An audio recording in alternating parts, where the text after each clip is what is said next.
ఆకుకూర, ముఖ్యంగా తోటకూర, పొనగంటి కూర, చుక్కకూర, మెంతికూర ఇలాంటివి మీరు తిన్నారు అంటే రోజు మొత్తానికి కాల్షియం వెళ్ళిపోతుంది. ఇంకొక రూపంలో మీరు అందించాల్సిన అవసరం లేదు. ఇది ప్రధాన లాభం.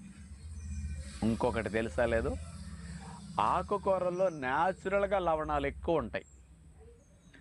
అందుకని ఆకుకూరలు వండినప్పుడు వండుకునే టెక్నిక్లో మీకు సోడియం బాగా ఎక్కువ ఉంటుంది. ముఖ్యంగా తోటకూర తీసుకుంటేనండి ఎంత ఆశ్చర్యపోతారో మీరు.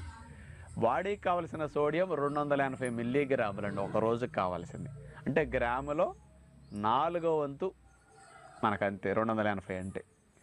మనం వేసే టేబుల్ సాల్ట్లో ఏమంటారు దాన్ని? Sodium chloride. ఈ సోడియం 40%, క్లోరైడ్ 60% ఉంటుందన్నమాట టేబుల్ సాల్ట్లో.